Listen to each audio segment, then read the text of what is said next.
Welcome to Nightlight. Step away from the mainstream and gather around as we enlighten the world and our realities and travel this cosmic journey we call life. Join us as we share with you and provide that beacon that can guide us all to a better way. Explore with us as we examine a metaphysical montage of spiritual insights, covering everything from the mundane to the magical, UFOs to unicorns, and everything in between.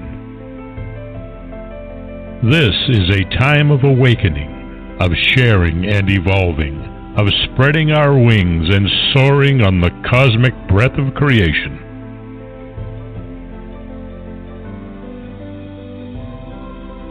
Come and join with other light-minded spirits as we weave our lights together to seek understanding, enlightenment, and, with a little luck, some wisdom.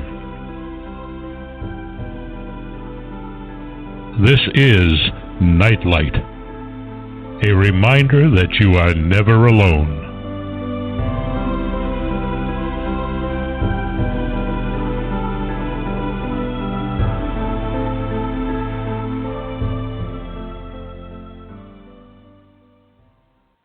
Hello, and welcome everyone to Neon Twilight. I'm your host, Solaris BlueRaven, this evening, and I wish to thank Barbara DeLong for producing and holding the space for this wonderful show this evening. Hope everybody's doing well and had a nice holiday in the illusion of, I always say. And tonight I'll be peering into cosmic realms and diving into the vast ocean of the Emerald Tablets. I'll be looking at a specific book called The Emerald Tablets of Thoth, the Atlantean, the translation and interpretation by Dorel. I find this book to be a beautiful read, which expands the mind and psyche. I see the Emerald Tablets through my own mind's eye, much as the full light Akashics, and perhaps a fractal of truth left behind for mankind to decode as guided by their cosmic ancestry and lineage. If you have all the keys and codes to the multiversal gnosis within your cosmic design, which you do, this book definitely opens you up, I think, in my opinion. So when you read specific words and see symbols or hear a frequency, the geometric language embraces your multidimensional design work and life force, which keys you up into and onto the great motherboard of truth and cosmic consciousness. And with that being said, I'm going to go ahead and start doing some reading here for everybody. And for those of you who haven't read the book, you definitely might want to consider purchasing a copy. I believe they have them available on Amazon, or even you can get them on Kindle and such. So there shouldn't be any problems there. And I hope Barbara's doing well out there. I know she's in the background, and if she feels guided to chime in at some point, and that would be fine. So anyways, we're going to talk about the history of Thoth, the Atlantean. And the thing about this, before I get started here, like I said, it's a very powerful book. So when you read it, in my opinion, you start to stream. It's something that streams energy, opens up a channel in a sense, and accesses information for you insofar as you can become the access point to interface between different fields of worlds and reality. So that's just my 2 cents on that, but that's what I perceive and what I've been tuning into when I've been going through these works. So let's get started here, and I'll just break it up by piece, so we're not going to be fully inundated with this, but I do want to reference it. So the history of Thoth the Atlantean is I, Thoth, the Atlantean master of mysteries, keeper of records, mighty king, magician, living from generation to generation, being about to pass into the halls of Amente, set down for the guidance of those that are to come after, these records of the mighty wisdom of great Atlantis. In the great city of Kure, on the island of Undul, is a time far past, I began this incarnation. Not as the little men of the present age did the mighty ones of Atlantis live and die, but rather from aeon to aeon did they renew their life in the halls of Amente, where the rivers of life flows eternally onward. 100 times 10 have I descended the dark way that led into light, and as many times have I ascended from the darkness into the light, my strength and power renewed. Now for a time I descend, and the men of Chem, which is the alchemy in ancient Egypt, shall know me no more. But in a time yet unborn will I arise again, mighty and potent, requiring an accounting of those left behind me. Then be aware, O men of Chem, if ye have falsely betrayed my teaching, for I shall cast ye down from your high estate into the darkness of the caves from whence ye came. Betray not my secrets to the men of the north or the men of the south, lest my curse fall upon ye. Remember and heed my words, for surely will I return again, and require of thee that which ye guard. I, even from beyond time and from beyond death, will I return, rewarding or punishing, as ye have requited your trust. Great were my people in the ancient days, great beyond the conception of the little people now around me, knowing the wisdom of old, seeking far within the heart of infinity, knowledge that belonged to earth's youth. Wise were we with the wisdom of the children of light who dwelt among us. Strong were we with the power drawn from the eternal fire. And all of these, greatest among the children of men, was my father. Thoth, forgive me if I pronounce that wrong. Keeper of the great temple, link between the children of light who dwelt with the temple and the races of men who inhabited the 10 islands. Mouthpiece after the 3 of the dweller of Unal, speaker to the kings, with a voice that must be obeyed. Grew I there from a child into manhood, being taught by my father the elder mysteries, until in time there grew within the fire of wisdom, until it burst into a consuming flame. Not desired I but the attainment of wisdom, until on a great day the command came from the dweller of the temple that I be brought before him.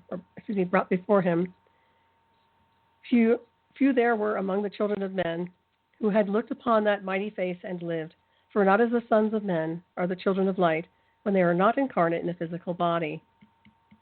Chosen was I from the sons of men, taught by the dweller, so that his purpose might be fulfilled, purposes yet unborn in the womb of time. Long ages I dwelt in the temple, learning ever and yet ever more wisdom, until I too approached the light emitted from the great fire. Taught me he the path to Amente, the underworld where the great king sits upon his throne of might. Deep I bowed in homage before the lords of life and the lords of death, receiving as my gift the key of life. Free was I of the halls of Amente, bound not by death to the circle of life. Far to the stars I journeyed until space and time became as naught. Then, having drunk deep of the cup of wisdom, I looked into the hearts of men and there found a greater mysteries, and was glad. For only in the search for truth could my soul be stilled and the flame within be quenched. Down through the ages I lived, seeing those around me taste of the cup of death and return again in the light of life. Gradually from the kingdoms of Atlantis passed waves of consciousness that has been one with me, only to be replaced by spawn of a lower star. In obedience to the law, the word of the master grew into flower. Downward into the darkness turned the thoughts of the Atlanteans, until at last in the wrath arose from his Aguante, the dweller. This word, and it has no, never mind, I won't say that part. I'm reading this kind of synchronistically, but anyway, I'll keep going. Speaking the word, calling the power. Deep in earth's heart, the sons of Amente heard, adhering, directing the changing, the flower of fire that burns eternally, changing and shifting, using the logos, until the great fire changed its direction. Over the world then broke the great waters, drowning and sinking, changing earth's balance, until only the temple of light was left. Standing on the great mountain of Undal, still rising out of the water, some there were who were living, saved from the rush of the fountains.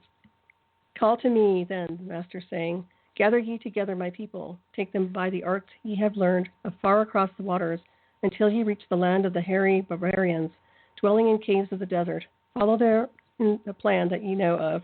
Gather thy then my people, and enter the great ship of the master. Upward we rose into the morning. Dark beneath us lay the temple. Suddenly over it arose the waters, vanished from earth, until time appointed was the great temple. Fast we fled toward the sun of the morning, until beneath us lay the land of the children of Chem. Raging they came with cudgels and spears, lifted in anger, seeking to slay and utterly destroy the sons of Atlantis. Then raised I my staff and directed a ray of vibration, striking them still in their tracks as fragments of stone of the mountain. Then I spoke to them in words calm and peaceful, telling them of the might of Atlantis, saying we were children of the sun, and its messengers cowed I them by my display of magic science, until at my feet they groveled, when I released them. Long dwelt we in the land of Chem, long and yet long again, until, obeying the commands of the Master, who while sleeping yet lives eternally, I sent from me the sons of Atlantis, sent them in many directions, that from the womb of time wisdom might rise again in her children. Long time dwelt I in the land of Chem, doing great works by the wisdom within me. Upward grew into the light of knowledge the children of Chem, watered by the rains of wisdom. Blasted I then a path to Amente, so that I might retain my powers, living from age to age, a son of Atlantis, keeping the wisdom, preserving the records. Great grew the sons of Chem, conquering the people around them, growing slowly towards in soul force. Growing slowly upwards in soul force. Now for a time I go from among them into the dark halls of Amente, deep in the halls of the earth, before the lords of power, face to face once again with a dweller.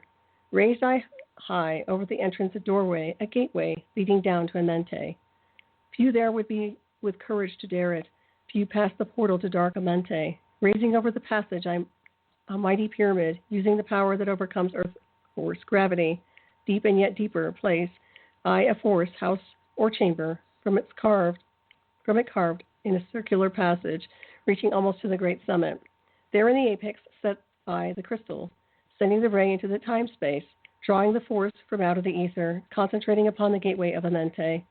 Other chambers I built and left vacant to all seeming, yet hidden within them are the keys to Amente. He who in courage would dare the dark realms, let him be purified first by long fasting. Lie in the sarcophagus of stone in my chamber, then reveal I to him the great mysteries. Soon shall he follow to where I shall meet him. Even in the darkness of earth shall I meet him. I, Thoth, Lord of Wisdom, meet him and hold him and dwell with him always. Builded I the great pyramid, patterned after the pyramid of earth's force, burning eternally so that it too might remain through the ages.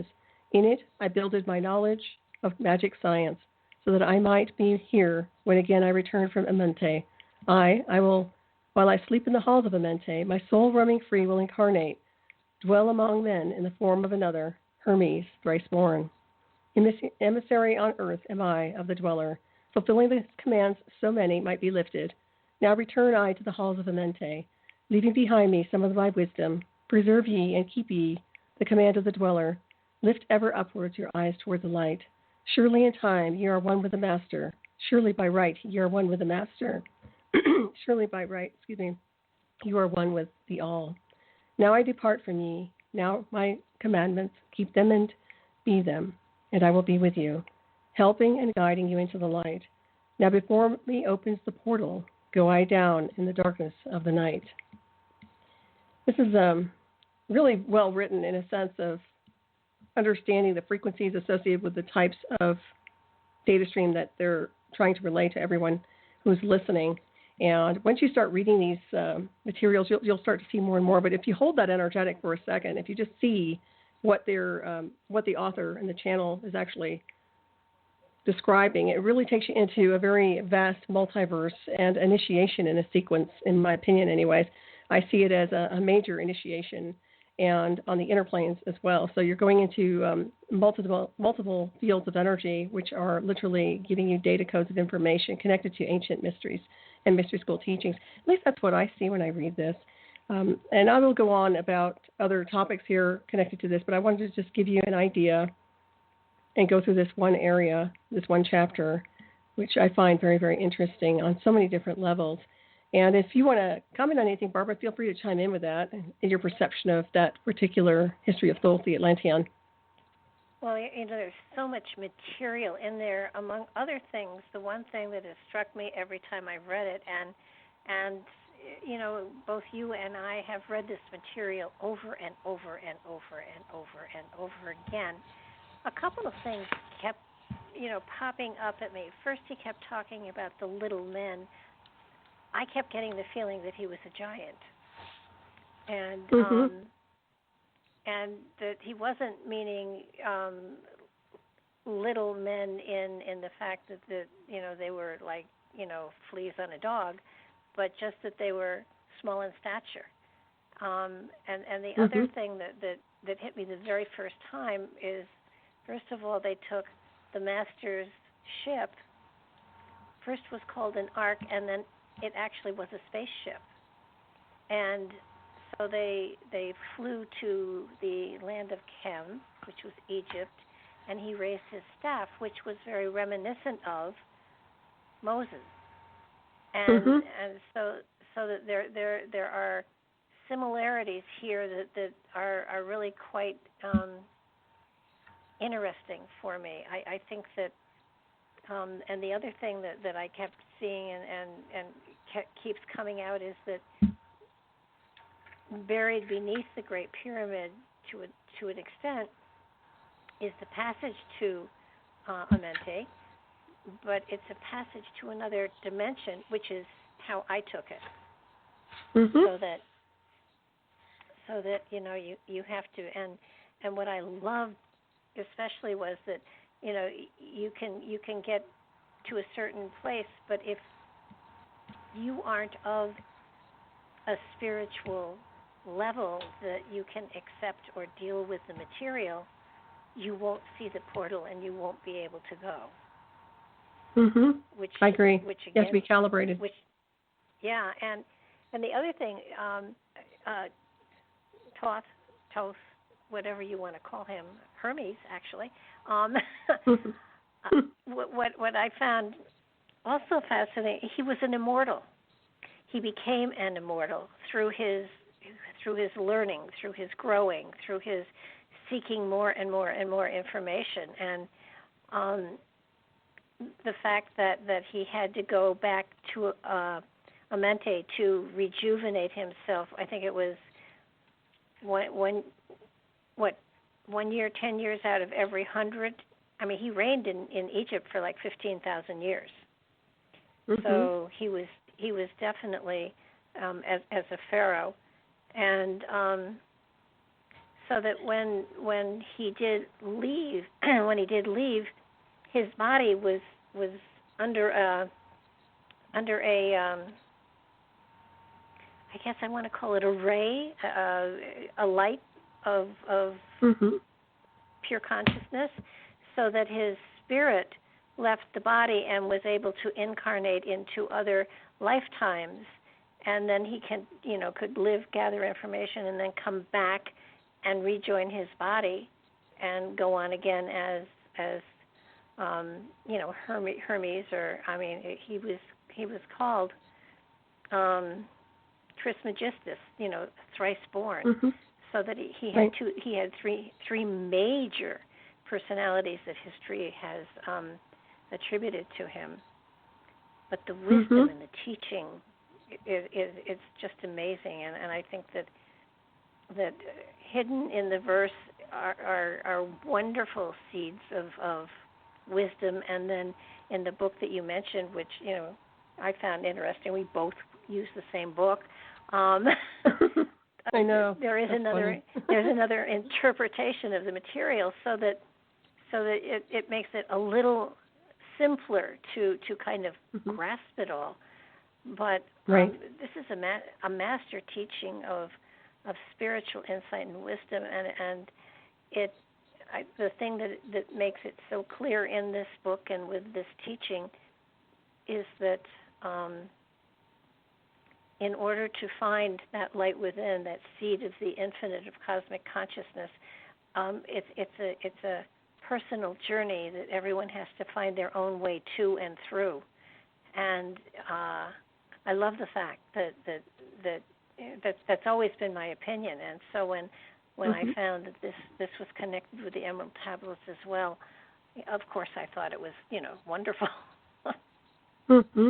Yeah, it's very well written. And I didn't read the his data stream insofar as his interpolation of the information, but I did. We can get into that if the listeners want to hear about that. But I wanted to just kind of give the raw essence of the energetic itself, and then see how people are processing the data. And the best thing you can do is, as what we were discussing, is literally read this and get the book, or find a way to access it online where you can literally just read it. Because in my opinion, I think it will awaken a lot of people who are already switched on with their life bodies. And also, when I first read this a long, long, long time ago, I immediately felt like I was being initiated. I mean, I felt like I just went into the halls of Amenti, but I went through initiation, and I completely transformed on a more alchemical level just by the words and just by the frequency which was speaking to me on a geometric level. It was amazing. So I don't know how you felt, but that was really powerful for me.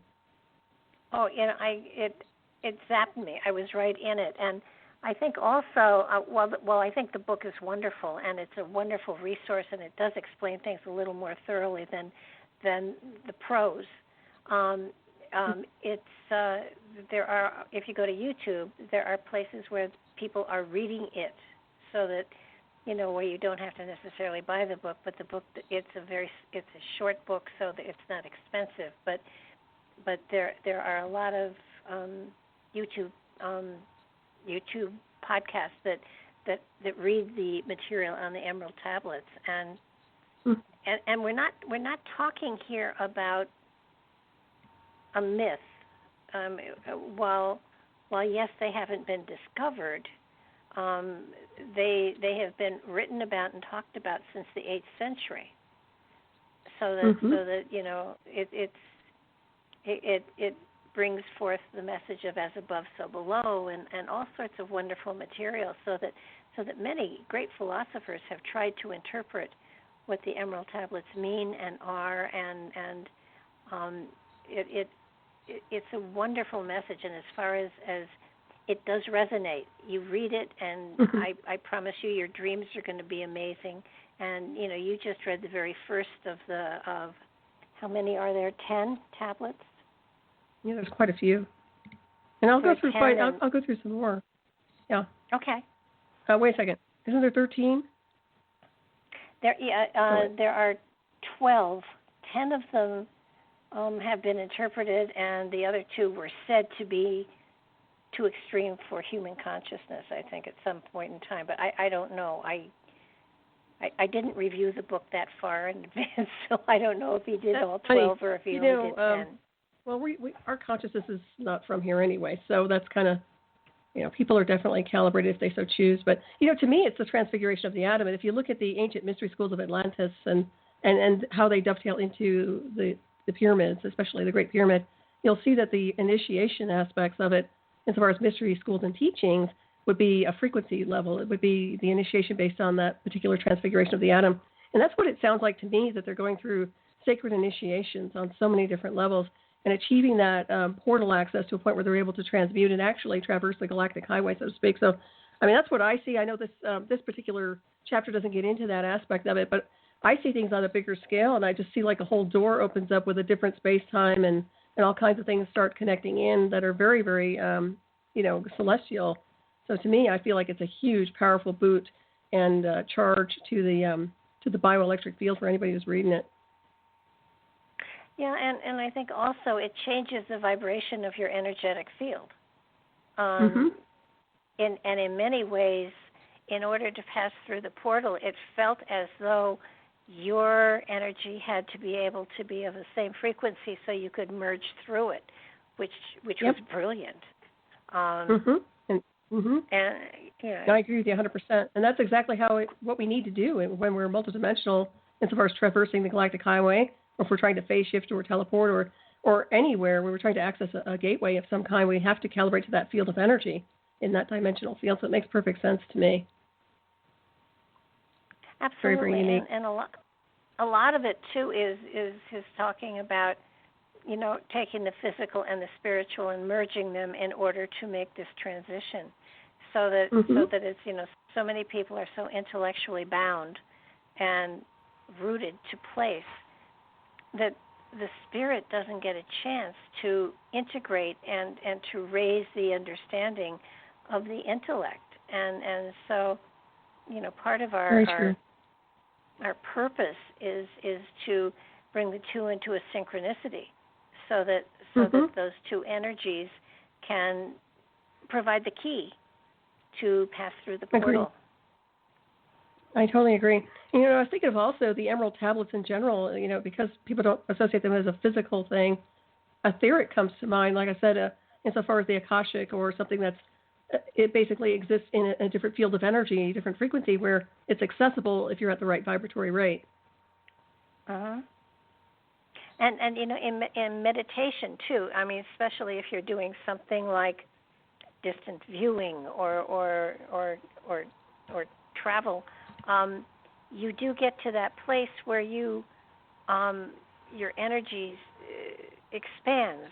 There's a greater vibration there. There's greater light about you, and sometimes, especially in meditation, you feel yourself losing the density, and the intellect is important too, but to lose some of the density that the physical reality has caked upon you is really, Mm-hmm. really important. And I think that in meditation, often, especially if it's a group meditation, I mean, that's where most people experience it first, where you feel that lightness, you feel shedding the dross of what the physical reality has laid upon you. And you know, you're still physical, but there is an airiness about you, a lightness about you that enables you to do the travel that through some group meditations you want to do. Agreed. Yeah, and it's very obvious when you start doing that kind of work. There's no doubt about it. And what I see is almost like lines of energy that are connected. Like when people get entangled with this world, this illusion of a 3D world, it seems like they get pulled into these gravity wells, and it just seems like an entanglement web. And as they've raised their vibration, all of that falls away. Like you were saying, you drop the density. So it's very, very interesting how that plays out. And it's really about state of mind, really, when you think about it, and just shifting gears and going to a higher overtone of your own divinity and moving through and beyond all this obfuscation. So I think it's a good route. Absolutely. And what I find, and you just said it, and let me rephrase it in a different way, that the intellect sometimes locks you into place, but if your intellect is open to the spirit, the two in combination can take you on great journeys. Absolutely. Yeah, I totally agree. I think that has a lot to do with the hemispheres being balanced and the emotional and the mental body also stabilizing and getting out of the way, too, the personality getting out of the way so the spirit can connect in and really redirect the flow of consciousness. So I think this is a good timeline in a sense of just addressing this and bringing it to surface again with the Emerald Tablets of Thoth, because when I look at what's happening here on the world, I think this is a good way to shift gears and to move into a different spectrum, to just observe as a sacred witness and allow things to perhaps happen or activate. And by reading some of this, perhaps some of the listeners can benefit from that.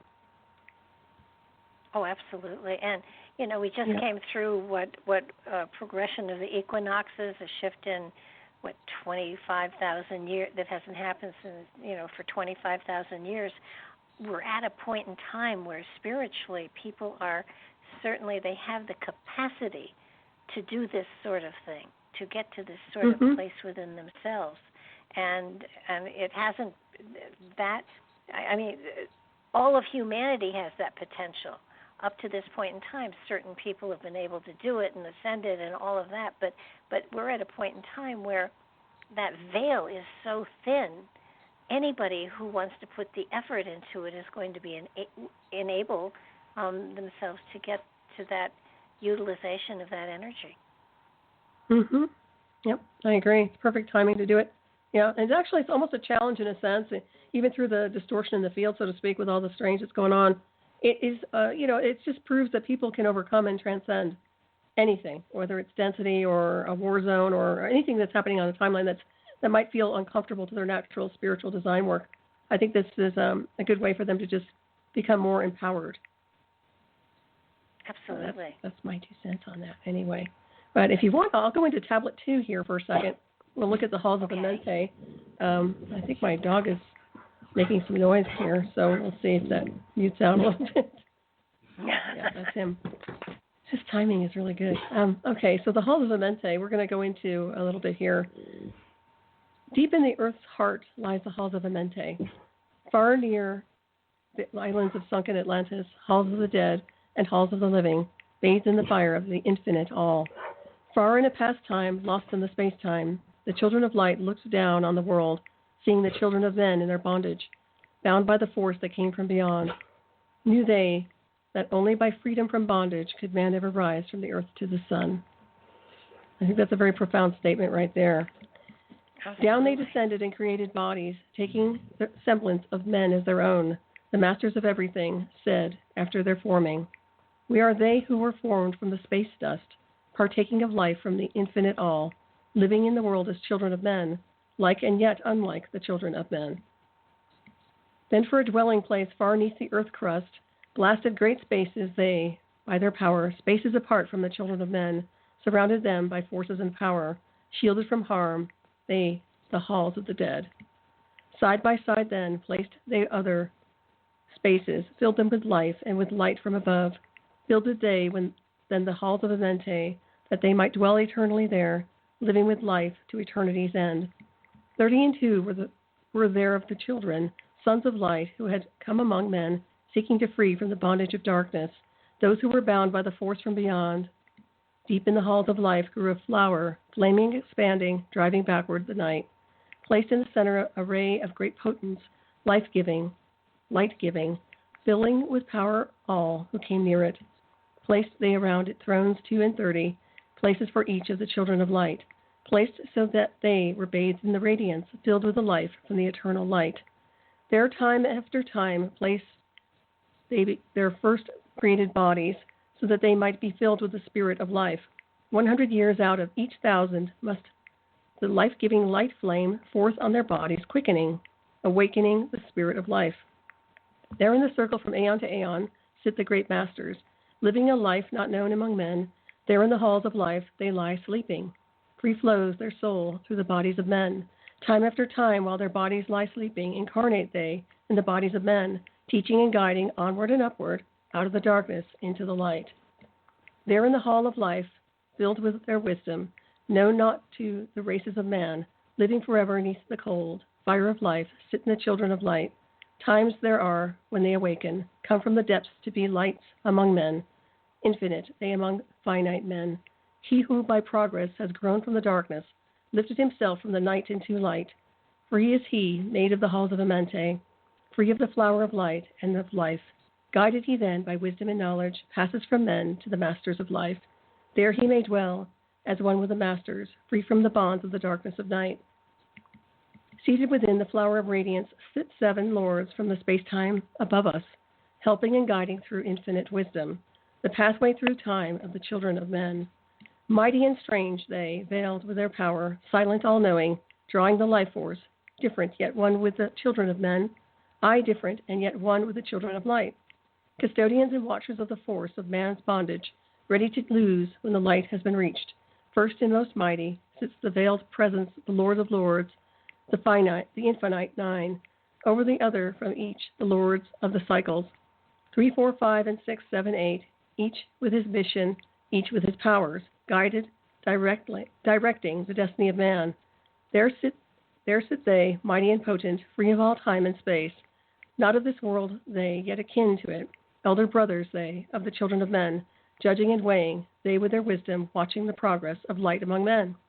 There before them was I led to by the dweller, watched him blend with one from above. Then he came forth a voice saying, excuse me, great art thou, Thoth, among children of men, free henceforth of the halls of Amente, master of life among children of men. Taste not of death, except as thou wilt it.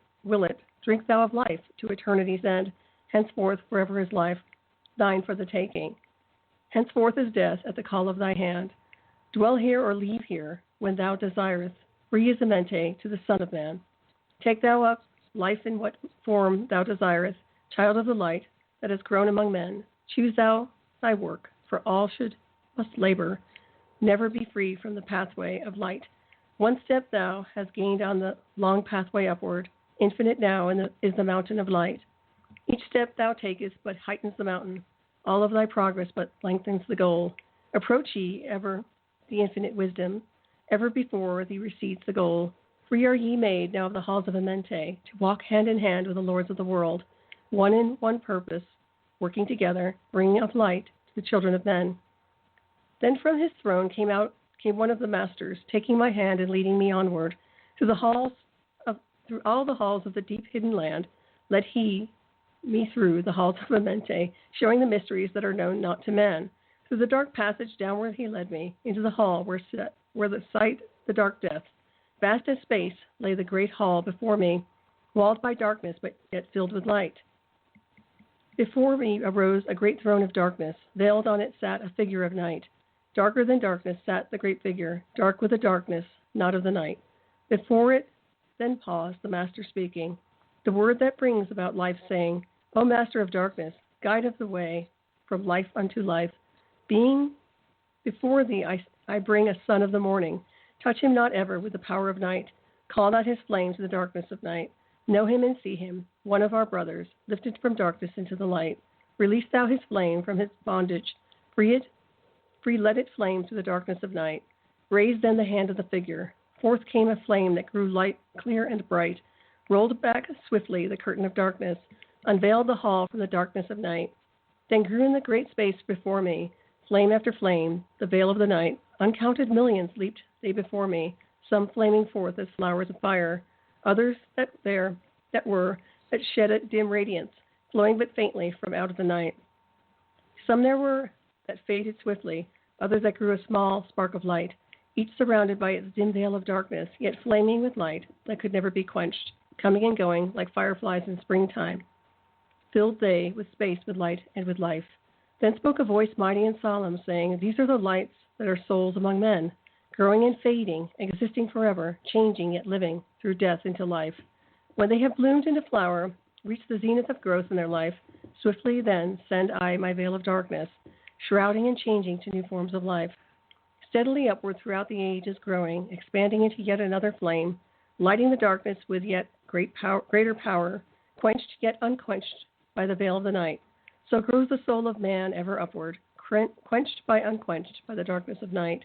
I, death, come, and yet I remain not, for life eternal exists in the all, only an obstacle, I in the pathway, quick to be conquered by the infinite light.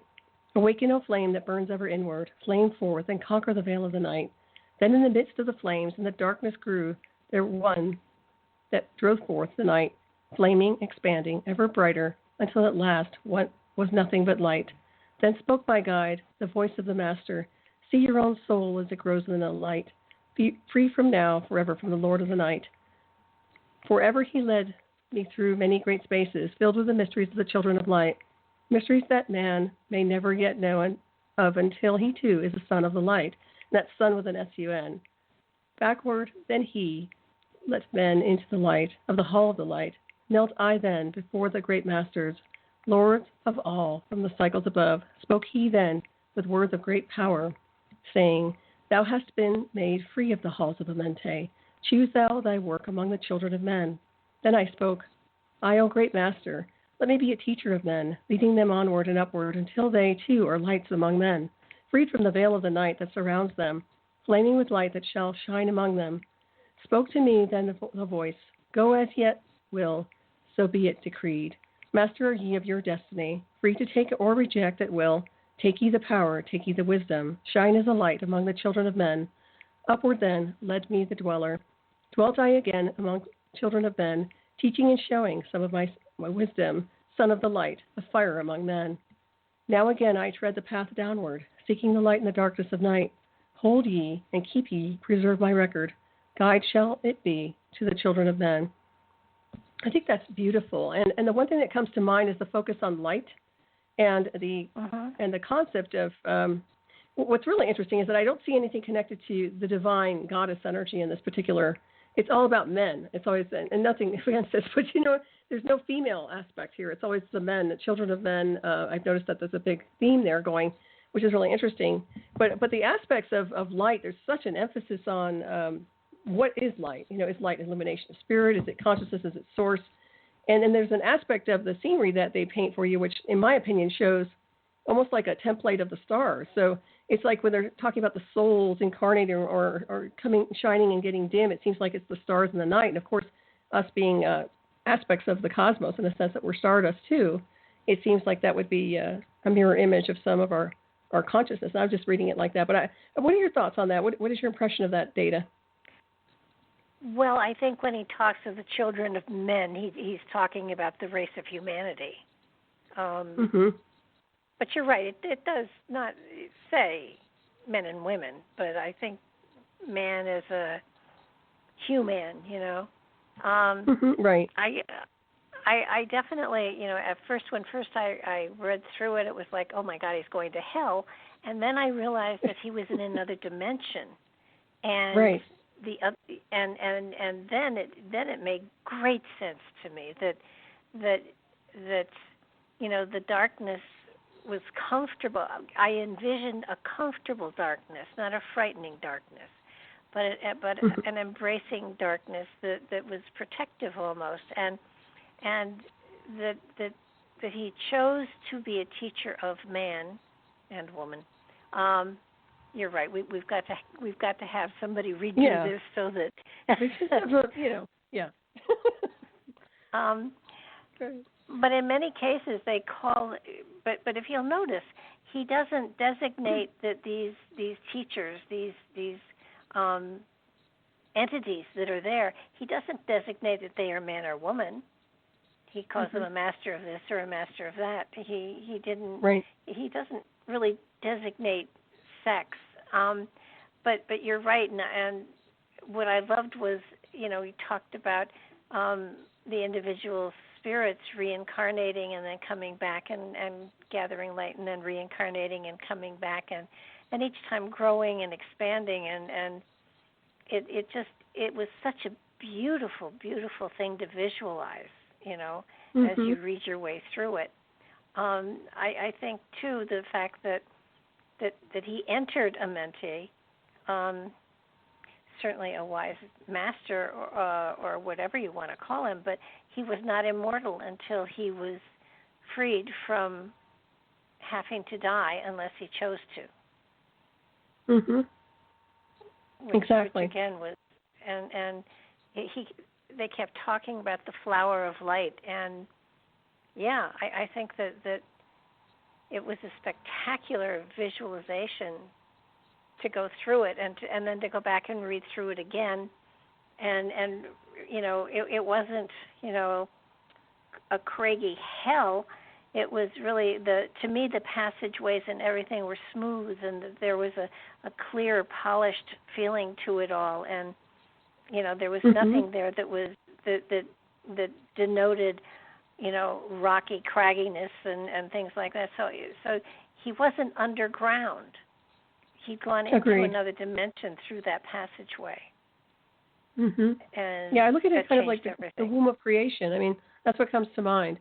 It's just like this place of being safe and protected and shielded, but also in another area, but definitely with an intelligent design work behind it, or living intelligence of some kind. But what I find interesting is that with the passages connected to the darkness, eventually people realize that they are the light, and that even in dark times they become the pillar and the beacon of light. They're the flame that shines bright within. So even if there's darkness around them, I think that was the message behind it as well, is that you are the light, that you are the light in the darkness, and that acknowledging that brings you to that higher multidimensional space once again, or another dimensional field where the soul star integrates. At least that's what I see, and that's why I mentioned initiations too. But it seems to me like whenever they go into another timeline or a field or another dimension, they would immediately get calibrated to or initiated to that realm, so to speak. So it's very interesting. It is, and the element of initiation is definitely here, and not as, in so many places throughout history, initiation has been frightening and powerful and terrifying all at the same time.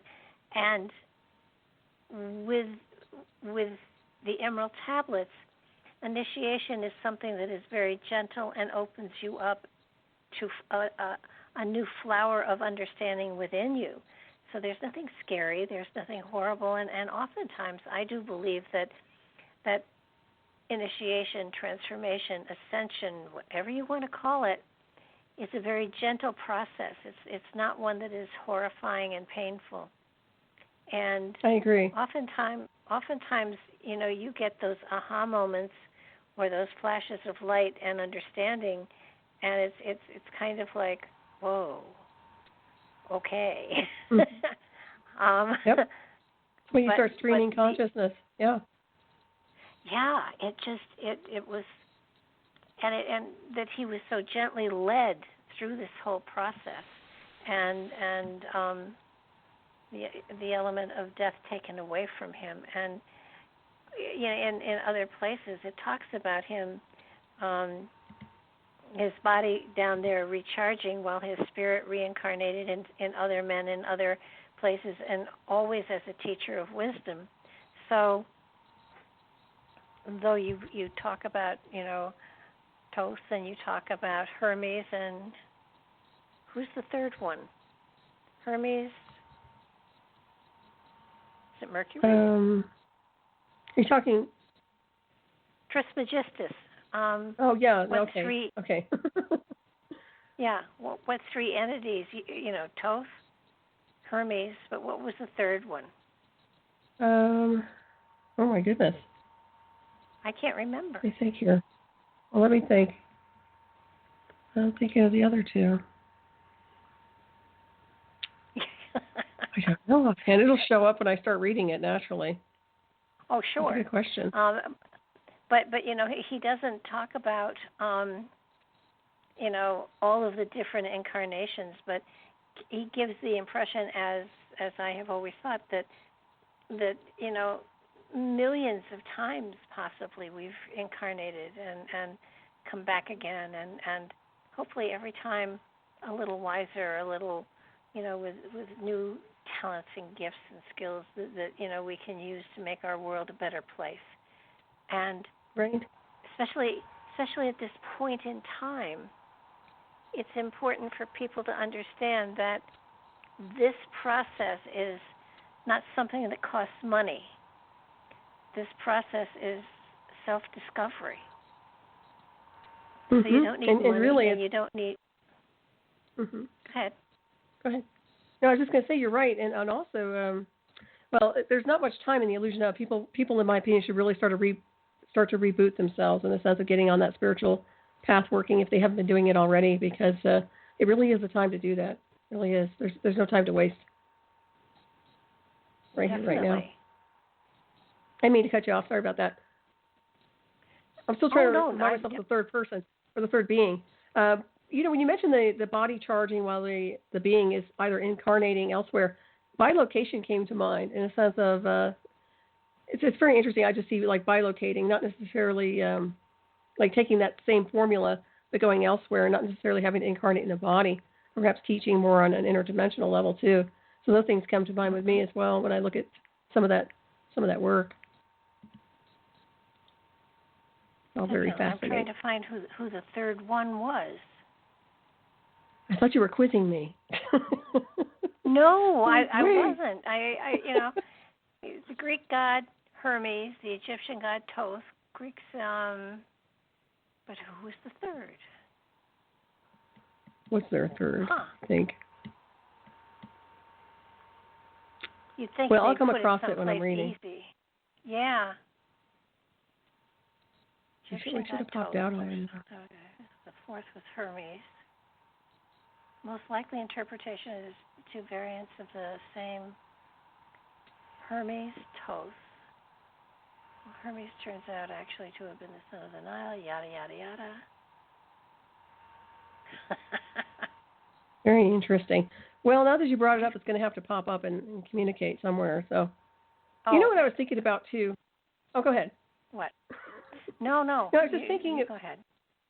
No, I was just thinking that there's I don't know why tulpas come to mind, but I'm wondering in a sense that when we read, and obviously whenever you're studying or you're creating the art of manifestation, I mean there are things that you can do that actually create something that's more solidified in a sense. And I wonder if this particular type of Emerald Tablets is something like a living tulpa, a sentient intelligence that was manifested. That makes great sense. Mhm. Yeah, it does to me too. Just food for thought on that one. Very, very interesting, though. Are you still looking for that name? Definitely. I can run through. I am. I wish somebody out there would do this. Yeah, if there's anybody out there who hears it, let us know. But I'll find it anyway. I'll hunt through it. I can read the Tablet 3, the Key of Wisdom, if everybody's interested in that. Okay, it's the I, Thoth the Atlantean, give of my wisdom, give of my knowledge, give of my power. Freely I give to the children of men. Give that they too might have wisdom to shine through the world from the veil of the night. Wisdom is power, and power is wisdom, one with each other, perfecting the whole. Be thou not proud, O man, in thy wisdom. Discourse with the ignorant as well as the wise. If one comes to thee full of knowledge, listen and heed, for wisdom is all. Keep thou not silent when evil is spoken for truth. Like the sunlight shines above all. He who oversteppeth the law shall be punished, for only through law comes from the freedom of men. Cause thou not fear, for fear is a bondage, a fetter that binds the darkness to men. Follow thine heart during thy lifetime. Do thou more than in commanded of thee. When thou hast gained riches, follow thou thine heart. For all these are of no avail if thine heart be weary. Diminish thou not the time of following thine heart. It is a board of the soul. They that are guided go not astray, but they that are lost cannot find a straight path. If thou go among men, make for thyself love the beginning and end of the heart. If one cometh unto thee for counsel, let him speak freely, that the thing for which he hath come to thee may be done. If he hesitates to open his heart to thee, it is because thou that judge doest the wrong. Repeat thou not extravagant speech, neither listen thou to it, for it is the utterance of one not in equilibrium. Speak thou not of it, so that he before thee may know thy wisdom, or know wisdom. Silence is a great profit, and abundance of speech profiteth nothing. Exalt not thine heart above the children of men, lest it be brought lower than dust. If thou be great among men, be honored for knowledge and gentleness. If thou seekest to know the nature of a friend, ask not his companion, but pass a time alone with him, debate with him, testing his heart by his words and his bearing.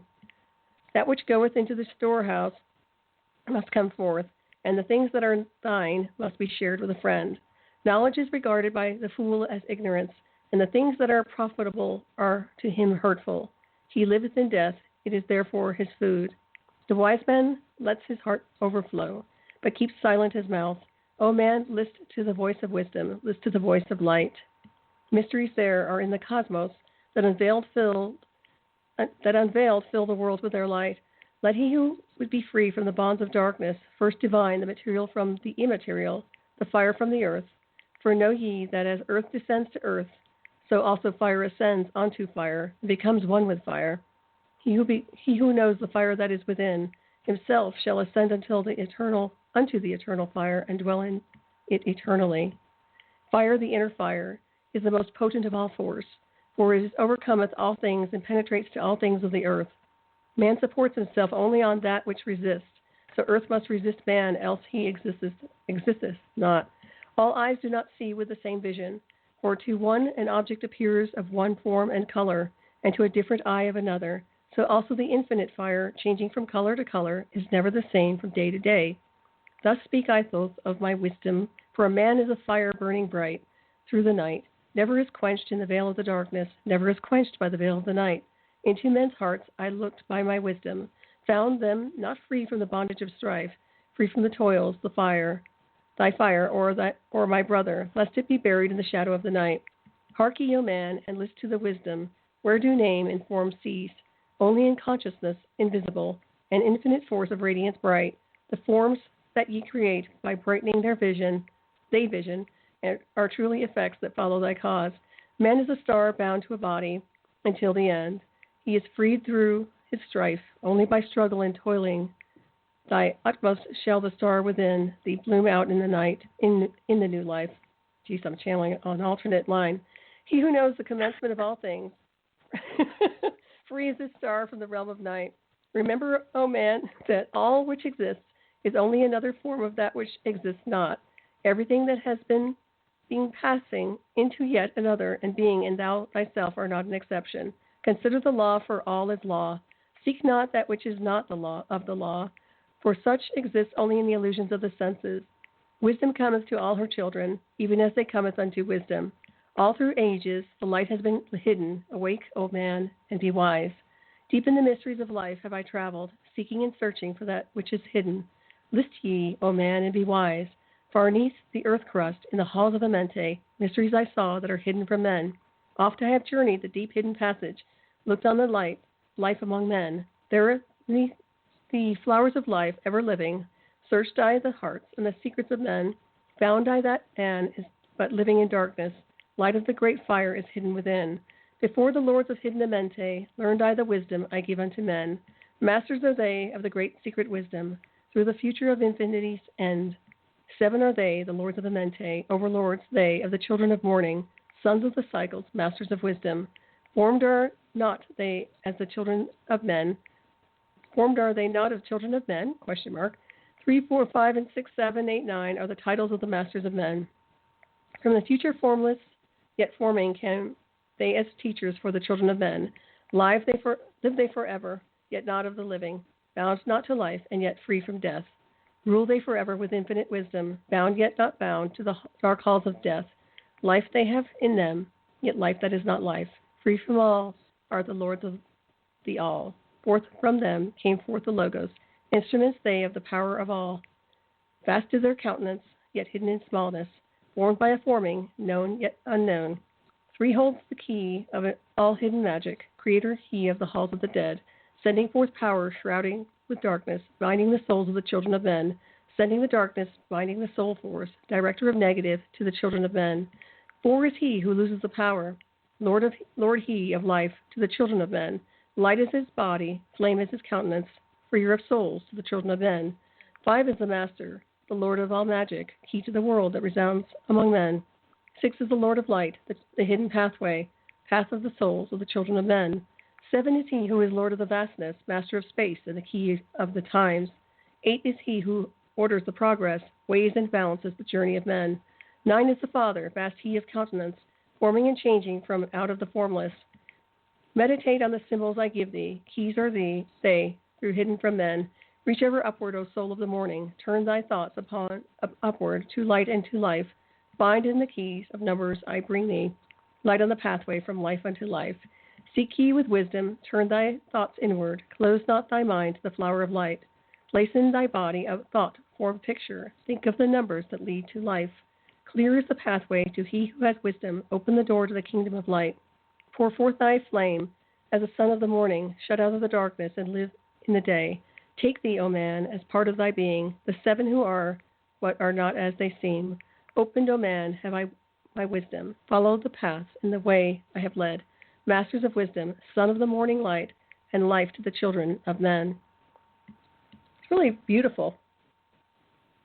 It is, and it begs the question: who are these masters, and where did they come from? Agreed. Well, they strike me as definitely extraterrestrials. There's no doubt. When I see it, I see off-world species, which is really our ancestors. From the stars, yeah. Right. And there's one other phrase that I pulled from the book, from the interpretations, that I think is from this chapter, and it was a statement that I just think is so fabulous. It was, he who speaks does not know. He who knows does not speak. Very nice. Yes, I like that too. That was his interpretation, right? That was the... Yeah, that was from the interpretation. Yeah. It makes a great deal of sense. I mean, you and I try to teach. You and I try to expose people to stuff. But we also say we don't know it all, and we're growing too, like everybody else is. So it's not necessarily that either of us have put ourselves above others. It's just like this is my journey, and this is what I've gathered so far. And if it makes sense to you, if it puts you on a pathway within yourself, that's great. And if you don't understand it, or you think it's a whole that it doesn't apply to you, and then it doesn't. So it's I think that the journey that the Emerald Tablets speak of also go into, I think, one of the things that everybody who has tried to analyze them has come out with, that philosophy of as above, so below, and as below, so above. So and in this chapter also, it did talk of that, the above and the below, and seen and the unseen. There are dualities all over the place, and the dualities create a balance, and the balance is the energy that we spin to keep us on our journey of insight and wisdom and knowing. And watching Thoth go through all of this process is fascinating. And I think the one frustrating thing about this material, and you're going through it, as the different, the tablets, but there are times when things are not in sequential order, which can be a little confusing. But at the same time, I don't think this is material you're supposed to read once and say, okay, I got it. I mean, if you do, that's amazing. Yeah. But every time I go back and read it again, there are more moments when I'm able to sort of connect things and okay, this makes sense to me. This is something that I can live with and flow with. And there is an element of, once you get involved with this material, if you're going to, then the element of synchronicity comes into your life, because you're on a pathway that creates a magnetism that pulls to you milestones. And that's what all of this is. I think the fact that well, first of all, the master of the temple had a spaceship. Yeah, that would suggest otherworldly people. But when you get into Amente, these masters could even be holographic projections. So that it. I did ponder on who are these masters. They each have a designation. They each have an area they work with, and there is a hierarchy that you begin to understand a little bit better, and then you realize that there are these teachers that are among us that don't teach with words but with gestures and deeds. And I think that's what this he who speaks doesn't know and he who knows doesn't speak. I think that true teachers of spiritual philosophy basically teach by an example of their life more than anything else. Definitely. Yeah, because I could read this until I'm blue in the face, and it's, obviously I'm reading it tonight because I feel guided to do so, but the point is it's the energetic that comes across in the sense of just the teacher itself and the energetic signature that they relay. I agree on that level. There's also the idea behind mystery schools being silent in a sense of holding the information and keeping the magic safe and protected, and the information that's sacred concealed from those who would destroy it or twist it and create a distortion around it. And I've noticed that over many, many decades, and even with mystery schools and even types of work that I've done in the past with different areas. So there's definitely a side that keeps everything that's sacred protected, and I think that's part of being silent on a sense. But there's a side also that I feel is a sounding is necessary, a verbal sounding is necessary to communicate the truth, to dispel the lies. And right now we're seeing on the timeline, which is interesting, a lot of deception, a lot of propaganda, a lot of strange, a lot of things that are not true. And what I see is that it's time to go to the highest level of consciousness to define everything again and to create and radiate that light so that we can distribute the truth easier, in a sense that people have the gnosis already. They're switched on. And you know as well as I did that when you get connected into your higher self, over soul, and more merged with creator source, you tend to see everything much more clearly. There's no distortion. You can see the deception. Some people can't right now. So that's something I look at too. And another reason also reading something like this, whether it's the Emerald Tablets or something else that's inspiring, is to just redirect the flow of the psyche and the consciousness. And I think you alluded to that as well. And the other thing that is so important, it feels as though words have energy. This is kind of, I think, what partially it was referred to in the very, very beginning. The words, the meaning of the words don't mean as much as the rhythm and the energy of the words. Yes. So even if you didn't speak English, you could hear these words spoken and would have the triggers of the spiritual energy within you. You don't have to understand the words as much as the rhythm of the energy of the words, and it's very much like solfeggio music, how the music has a frequency, and that frequency unlocks something inside of you. And that's why they say, read it one time, read it 100 times, and every time you read it, another level it's like an onion, will be peeled away. It does. And I don't know about you, but when I start to read this, obviously you can tell I'm rewriting as I'm reading. It's because sometimes I want to rewrite the sentence. It comes in with a different type of description. So I have to catch myself. So my apologies to the listeners. But try it. I mean, it's very challenging. If you're reading it like quietly, it's different. But if you're reading to you out loud, for whatever reason, I was like, well, I guess I'm going in an alternate stream right now because I had to really focus.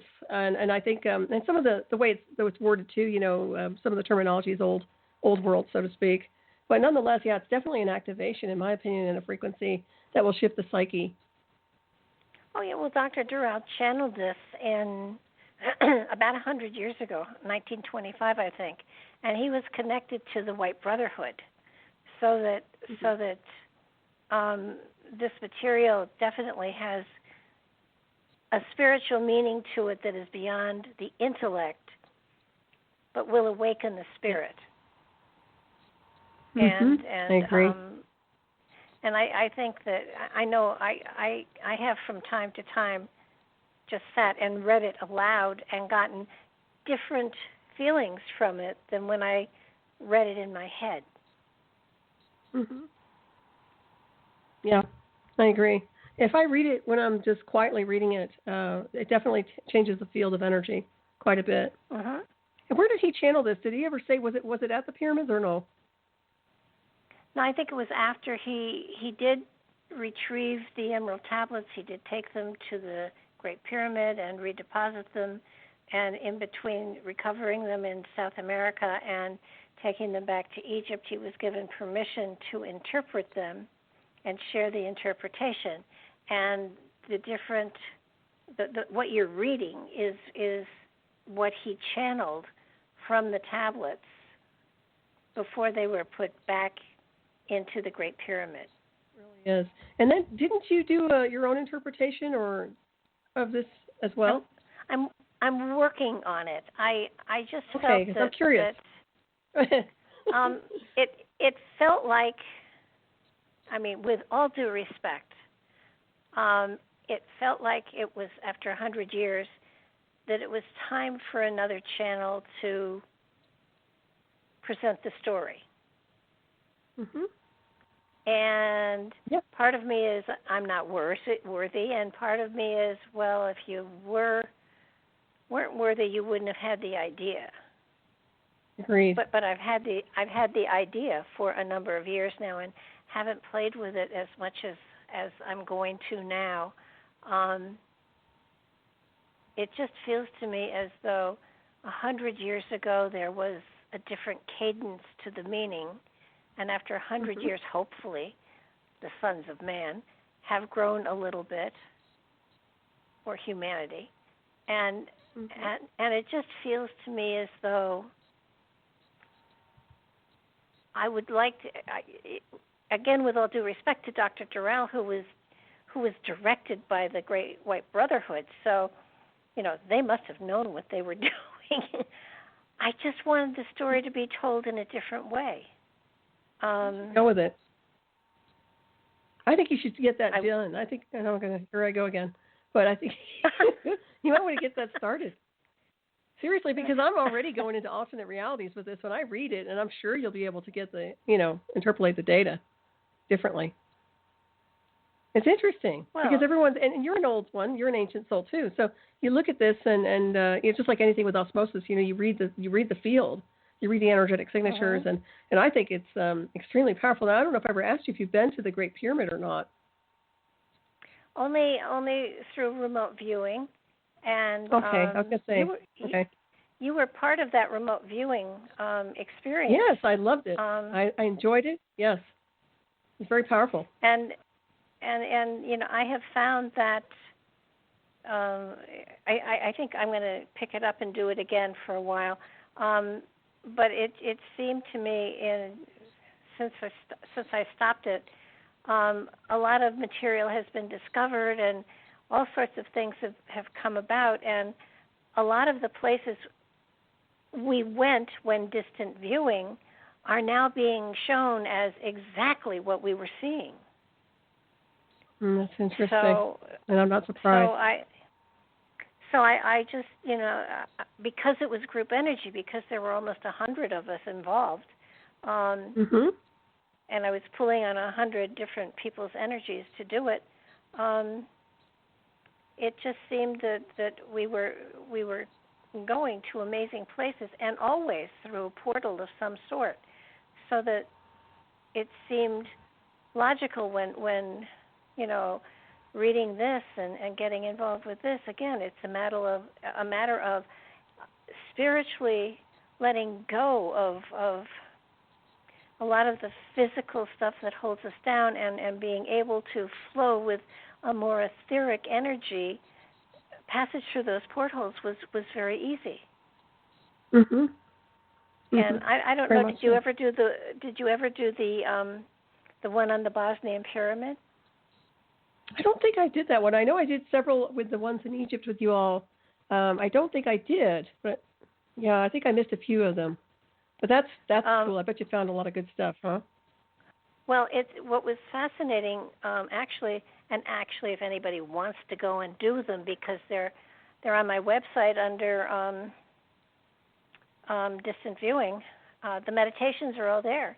You can still click on the meditation, do the meditation with us, and the energy is the same. But with the Bosnian pyramid, usually we were going beneath whatever structure.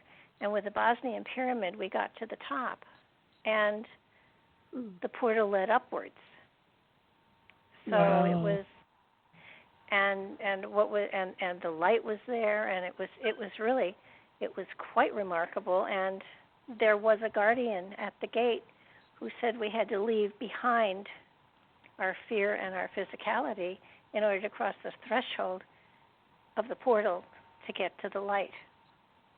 And we did that, and I took them beyond that, and then we came back. But it's kind of like maybe it's time to do some more. We went. Yes. We did one in the Antarctic, and I think the one in the Antarctic,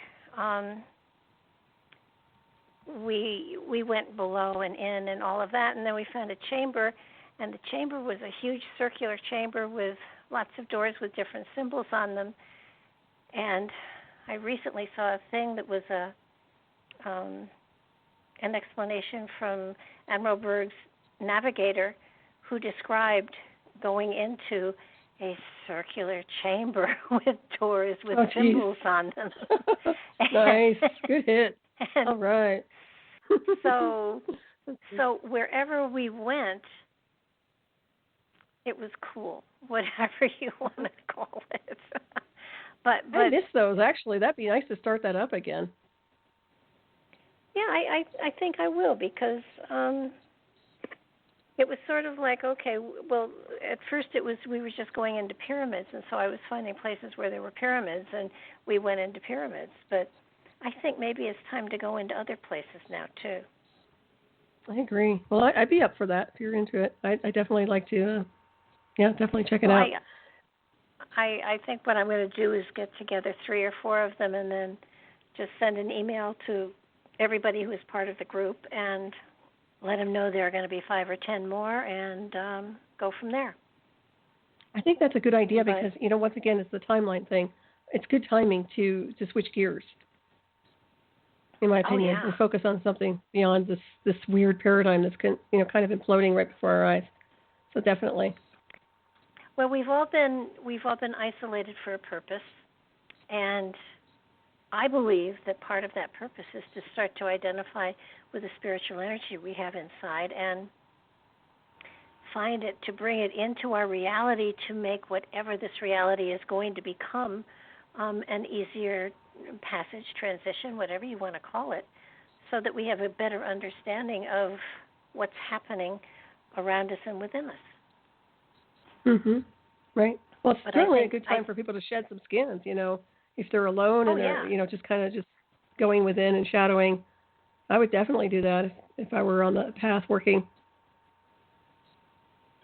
Well, I think this was a brilliant idea to start to expose people to the Emerald Tablets. And as far as we get, you are going to then, another time come back and hit the tablets that we haven't hit, right, tonight? Oh, sure, absolutely. Yeah, I don't want to bore people to death on this, but I don't think so. Honestly, for me, it's very interesting because it does switch. It allows you to switch gears in perception insofar as energy and writing the stream of consciousness, and opens up doorways. And you'll find, for those of you who are out there listening, if you decide to start reading this, I guarantee you'll go into an altered space of consciousness and almost start to, I don't want to say channel, but you will be going into another field of perception. And with that comes a whole different interface of information. So to me, I find that this book in general sings to those who are ancient souls, possible starseed types, Atlantean, maybe have a resonance with Atlantis or ancient Egypt. I mean, those who really, really ring with that would definitely feel a resonance effect, in my opinion. So, yeah, and I'm happy to come back and do more. I just didn't want to overwhelm everybody with the detail of this tonight. And, of course, I didn't do his version of the interpretation, which I can get into at some point, but I kind of just wanted to give the raw essence of the temple and also the energetics associated with the tablets themselves. Yeah. Well, he even later on gets into string theory. I mean, Mm-hmm. That's why I think that's amazing.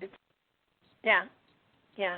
Well, it would be interesting to see what you hit on, and this is why I think definitely I'm one for lighting fires, as you well know, in a good way, moving energy, and I say go for it.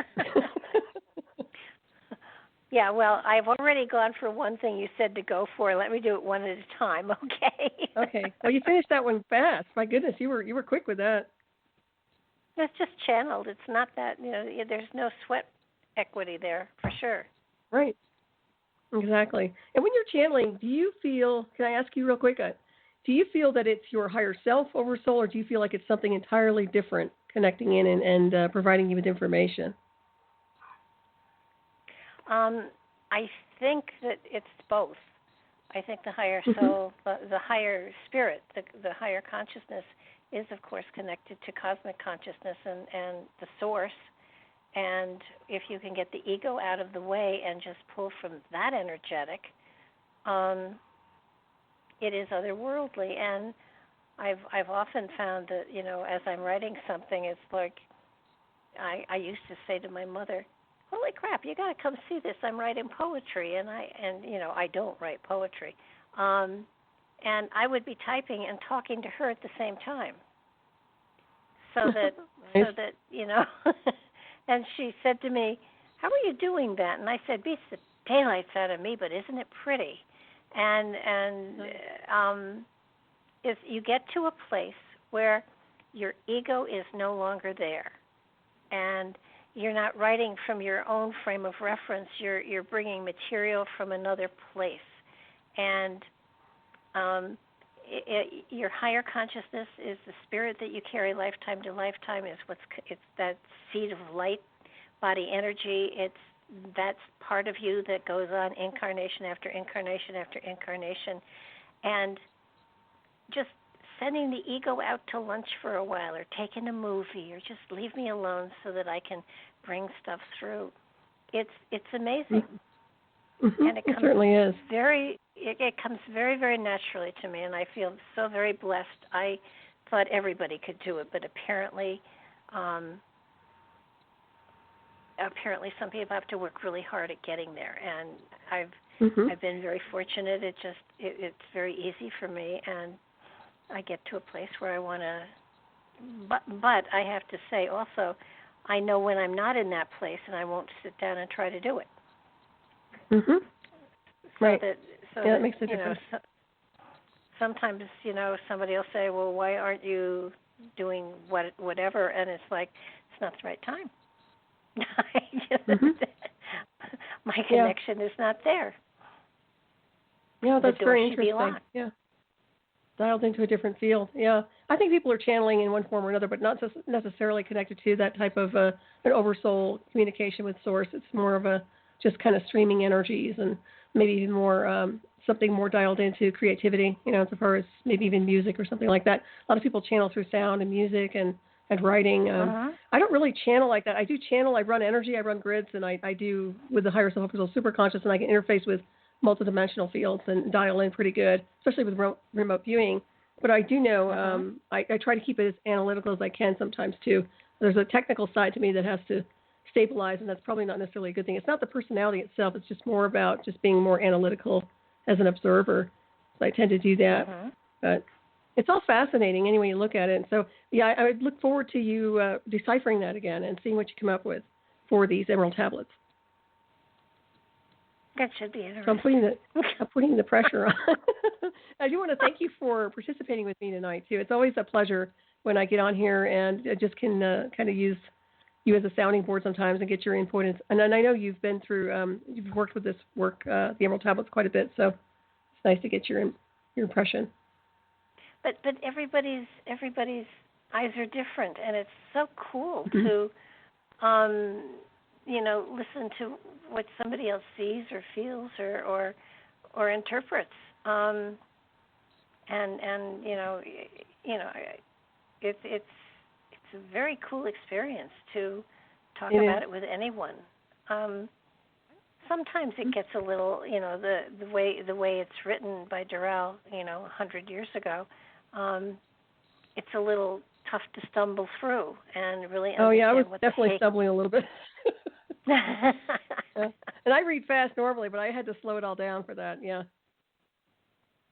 So we've done what? We've done 3 of them. Yeah, I think so. I don't know if you want me to do another one or not. I could certainly do that. You know what it reminds me of too? When I start running different fields, when I start talking about this, I don't know if you've ever done the drawing down of the goddess with particular craft practitioners or covens or anything, but I have in the past, and being a priestess for that, I definitely was doing the drawing down. It's that same thing where you just, at one point, you just bring it in. And it's that same field that I'm noticing. It's different, but it's almost that aspect of really accessing something and going to another space of different higher self, oversoul, but almost, I don't want to say deity, but another intelligent design that's interfacing. So I noticed that when I start reading it, but I can definitely do another one. We have some time here if I don't bore anybody to death. Did I do the Spaceborn yet? I don't think I did that one. No. What's that? You haven't. Okay. If you all want to hear the Spaceborn, okay, let's go ahead and start with that one then. List ye, O man, to the voice of wisdom. List it to the voice of Thoth the Atlantean. Freely I give to thee of my wisdom, gathered from the time and space of this cycle. Master of mysteries, son of the morning, living forever, a child of the light, shining with brightness, star of the morning. Thoth, the teacher of men, is of all, long time ago. I in my childhood lay 'neath the stars on long-buried Atlantis, dreaming of mysteries far above men. Then in my heart grew there a great longing to conquer the pathway that led to the stars. Year after year I sought after wisdom, seeking new knowledge, following the way, until at last my soul, in great travail, broke from its bondage and bounded away. Free was I from the bondage of earth men, free from the body, I flashed through the night, unlocked at last for me was the star space. Free was I from the bondage of night, now to the end of space sought I wisdom, far beyond knowledge of finite man.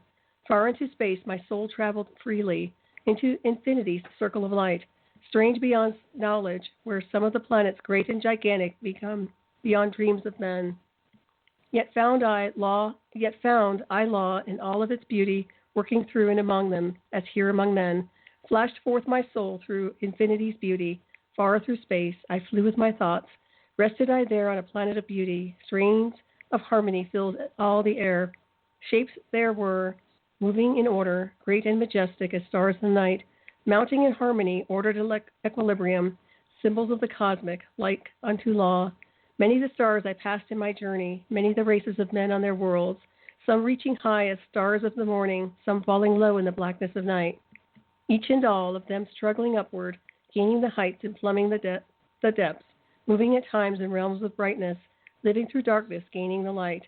Know, O man, that light is thine heritage. Know thy darkness is only a veil.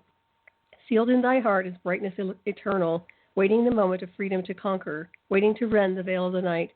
Some I found who had conquered the ether, that's a big word, free of space were they, while yet they were men, using the force that is the foundation of all things. Far in space constructed they a planet, drawn by the force that flows throughout the all, condensing, coalescing the ether into forms that grew as they willed.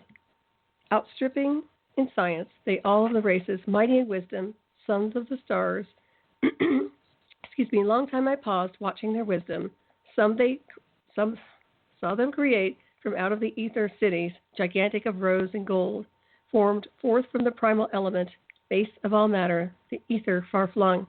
Far in the past they had conquered the ether, freed themselves from the bondage of toil, formed in their mind only a picture and swiftly created it grew. Forth then, my soul sped throughout the cosmos, seeing ever new things and old, learning that man is truly space-born, a son of the sun, a child of the stars. Know ye, O man, whatever from ye inhabit, surely it is one with the stars. Thy bodies are nothing but planets revolving around their central suns. When ye have gained the light of all wisdom, free shall ye be to shine in the ether, one of the suns that light our darkness, one of the spaceborn grown into light. Just as the stars in time lose their brilliance, light passing from them into the great source, so, O man, the soul passes onward, leaving behind the darkness of night. Formed forth ye from the primal ether, filled with the brilliance that flows from the source, bound by the ether, coalesced around, yet ever it flames until at last it is free. Lift up your flame from out of the darkness, fly from the night, and ye shall be free. Traveled I through the space-time, knowing my soul at last was set free, knowing that now might I pursue wisdom, until at last I passed to a plane hidden from knowledge, known not to wisdom, extension beyond all that we know. Now, O man, when I had this knowing, happy my soul grew, for now I was free. Listen, ye spaceborn, listen to my wisdom. Know ye not that ye too will be free? List ye again, O man, to my wisdom, that hearing ye too might live and be free. Not of the earth are ye earthy, but child of the infinite cosmic light. Know ye not, O man, of your heritage? Know ye not ye are truly the light, son of the great sun, when ye gain wisdom, truly aware of your kinship with light. Now to ye I give knowledge, freedom to walk in the path I have trod, showing ye truly how by my striving I trod the path that leads to the stars. Hark ye, O man, and know of thy bondage. Know how to free thyself from the toils. Out of the darkness shall ye rise upward, one with the light and one with the stars. Follow ye ever the path of wisdom. Only by this can ye rise from below. Ever man's destiny leads him onward into the curves of infinity's all. Know ye, O man, that all space is ordered. Only by order are ye one with the all. Order and balance are the law of the cosmos. Follow ye, and ye shall be one with the all. He who would follow the pathway of wisdom, open must be he to the flower of life, extending his consciousness out of the darkness, flowing through time and space in the all. Deep in the silence, first ye must linger until at last ye are free from desire, free from the longing to speak in the silence, conquered by silence, the bondage of words, abstaining from eating until we have conquered, desired for food that is bondage of the soul. Then lie ye down in the darkness, close ye your eyes from the rays of the light, center thy soul force in the place of thine consciousness, shaking it free from the bonds of the night. Place in the mind, place the image thou desirest, picture the place thou desirest to see, vibrate back and forth within thy power, loosen the soil from out of its night, fiercely must thou shake with all of thy power until at last thy soul be free. Mighty beyond words is the flame of the cosmic, hanging in planes unknown to man, mighty and balanced, moving in order, music of harmonies far beyond man. Speaking with music, singing with color, flame from the beginning of eternity's all. Spark of the flame art thou, O my children, burning with color and living with music. List to the voice, and thou shalt be free. Consciousness free is fused with the cosmic, one with the order and a love and law of the all. Knew ye not, man, that out of the darkness light shall flame forth, a symbol of all. Pray ye this prayer for attaining of wisdom. Pray for the coming of light to the all. Mighty spirit of light that shines through the cosmos, draw my flame closer in harmony to thee. Lift up my fire from out of the darkness, magnet of fire that is one with the all. Lift up my soul, thou mighty and potent, child of the light, turn not away. Draw me in the power to melt in thy furnace, one with all things and all things in one. Fire of the life strain, and one with the brain. When ye have freed thy soul from its bondage, know that for ye the darkness is gone. Ever through space ye may seek wisdom, bound not by fetters forged in the flesh. Onward and upward into the morning free flash, O soul to the realms of light, move thou in order, Move thou in harmony. Freely shalt thou move with the children of light. Seek ye and know ye my key of wisdom. Thus, O man, ye shall surely be free. That's beautiful. And shouldn't that be the first one? You know, it's not, though. I know, right? but here he is, a child. He hasn't, been initiated or anything like that, but he's learned to set his spirit free to soar with the stars, and that's the first step. Yes, that's a good point you make. Maybe that's something to look at when you do another interpolation of that. I mean, that's I think one of the things that says to me, these should be put synchronistically. The story should flow from, first step, freeing your spirit so that it can soar. Not dying, but setting your spirit free to soar and to touch other realms and touch other light and all of that. And then he came back, and then he grew and he studied in the Temple of Wisdom and yada yada yada yada yada. I mean, it makes greater sense. Yeah, to me, I would say so. And also, when he's, it sounds like astral projection to me. I mean, that's what I see on some of this. Oh, exactly. What do you see? Yeah. So Absolutely. I think that's another aspect, right? And a lot of people are afraid to astral project. I mean, a lot of people are thinking they're going to get stuck outside their body or have a hard time getting back in. And I really believe that once you're lucid in the experience, you're protected and shielded. I mean, that's an aspect of you, so you shouldn't have any problems navigating either or, in my opinion. I don't know how much you've astral projected before, but I do like astral projection. And I think part of this is really just the invigorating energetics that are associated with navigating through the stars. Well, and the reality is your body is still physically here, so you're going to be pulled back to it. There's a like connection. Nobody's out there with scissors, and so let's hope. Yeah. Well, if it is, then your spirit just goes and reincarnates someplace else. I mean, it's not a loss. True. It comes from the stars. It goes home to the stars. So there you go. Yeah, but I think that maybe that's part of the process, and I think that his process is important, as important as his message.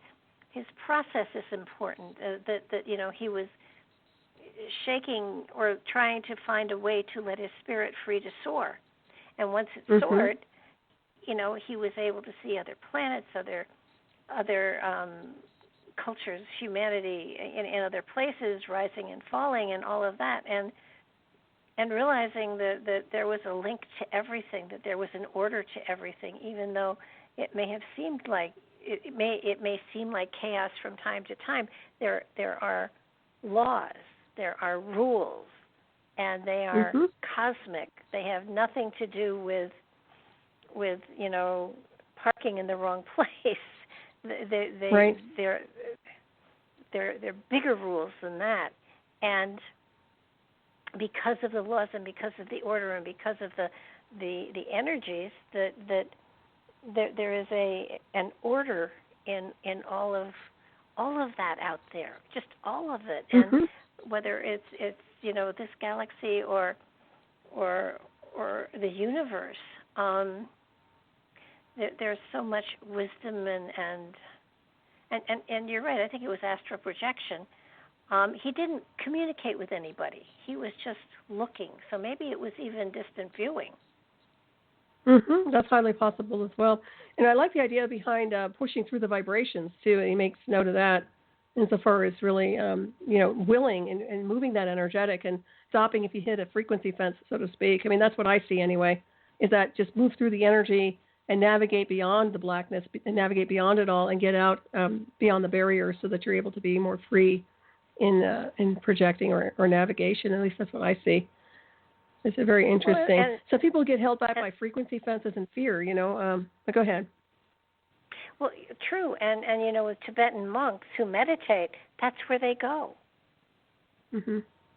they freed themselves from their bodies and they just flow with the stars. And I'm sure they're doing more than just flying around, doing loop-de-loops. I mean, they must be visiting places. They must be checking out other cultures. They must be, absorbed in being out of their body. And it just it's magical. And I don't think anybody is going to get. I don't believe anybody is ever going to get lost in doing this. And frankly, No. if you're not ready and equipped to do it, you won't be allowed to do it. It's that easy. Mm-hmm. That's true. Absolutely. I also like the idea that he keeps reiterating that we're not from here, that not of the earth yet, are ye earthy, but child of the infinite cosmic light. This is a theme that runs through each one of these tablets, and I like to reinforce that because that's my thing too. I'm really big on telling people about their cosmic design, and to me, it's like, how can you avoid that essence of who we really are as part of the extension of the cosmic design and being from the stars initially, even if we incarnate here. I think that's a huge deal because so many people feel like they're stuck here and that this is all they have, and I'm thinking, no, this is a big mind opener for a lot of people who are listening or even seeking to go to another paradigm or another aspect of the higher consciousness. I think it'll help them quite a bit to understand that language. Well, oh gosh, yeah, and it's I think also important for people to work with the concept that your personality and your soul is different from your spirit. And your spirit is that part of you that is immortal. And something that I have been working with for now, maybe 10 years, that while we are seeds, star seeds, if you will, from the source of all creation, and it's my philosophy for at least the last 5 years. It may change tomorrow, but and I'm willing, and if it does shift and change, I'm fine with that too. But what has been sticking with me is that so many people talk about going back to the source, and I don't believe that's what we're doing. I truly believe that our spirit incarnates and incarnates and incarnates and incarnates to the point where it becomes so great with wisdom and so great with energy that is gathered that it literally becomes a source of creation in and of itself. And rather than returning to a source, it becomes a source and sends out seeds of light in its own universe. Like co-creator. Yeah, I believe we're co-creators.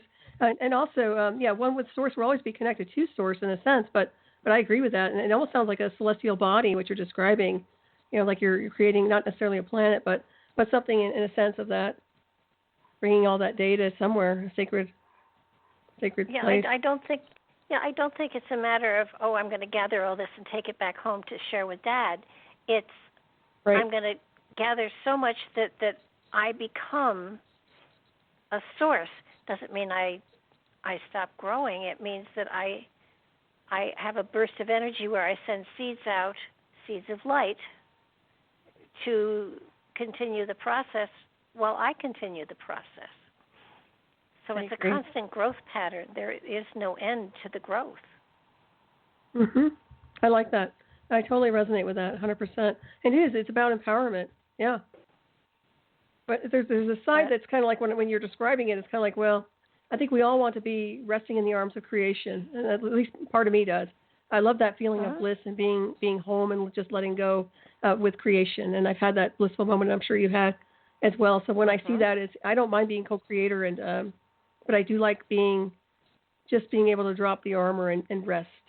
And I find that I think that going through the process of spirituality, we do get to that level in where we are co-creators, but we can rest at the side of creation, so to speak.